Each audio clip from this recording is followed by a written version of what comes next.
కానీ 6 నెలలు దాటింది.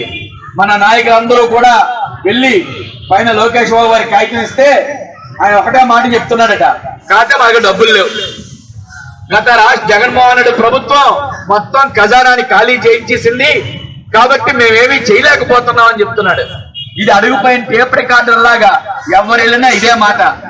వివో వెళ్తే అదే మాట, అంగన్వాడీ వెళ్ళినా అదే మాట, ఆశాలు వెళ్ళినా అదే మాట, ఆర్పీలు వెళ్ళినా అదే మాట, మున్సిపల్ వర్కర్లు వెళ్ళినా అదే మాట, ఏ రంగం కార్మికులు వెళ్ళినా ఇదే మాట. మీరంటే మాకు ప్రేమ ఉంది, గౌరవం ఉంది, కానీ మేమేమీ చేయలేకపోతున్నాం.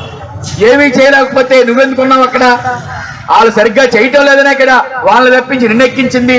నువ్వు అంటే మనం ఏమన్నా ఒత్తిడి చేయడం కాదు, మన కడుపు మనం మార్చుకొని వస్తువులతో ఉండి మన తాలూకా నిరసనని తెలియజేస్తున్నాం. ఇది బహిరంగంగా తెలియజేస్తున్నాం. జీతాలు అందకపోవడం వల్ల ఇప్పటికే చాలా మంది కుటుంబాలు పస్తులతో ఉన్నాయి, అర్ధాకట్ట నడుపుతూ ఉన్నాయి. పిల్లలు స్కూల్ ఫీజులు కట్టలేక రోడ్ల మీద ఇబ్బందులు పడుతూ ఉన్నారు. అయినా బహిరంగంగా అందరికీ తెలియడం కోసం వస్తువులతోటి కడుపులు మార్చుకొని ఇక్కడ కూర్చొని మన తాలూకా నిరసనని ప్రభుత్వానికి తెలియజేస్తూ ఉన్నాం. ప్రభుత్వానికి తెలియజేసిన తర్వాత కూడా ప్రభుత్వంలో స్పందన లేదనుకోండి, రేపో ఎల్లుండో మనం మాట్లాడుకుని మన రాష్ట్ర కమిటీ మాట్లాడి మొత్తం చలో విజయవాడ కార్యక్రమం కూడా తీసుకోబోతున్నాం.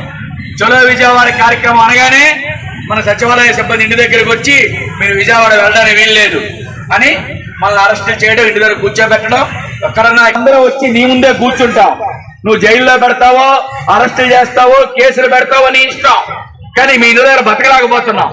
పిల్లలకి, భర్తలకి, ఇంట్లో కుటుంబ సభ్యులకి అర్థం. Welcome to our YouTube channel. Don't forget to like, subscribe and share the videos.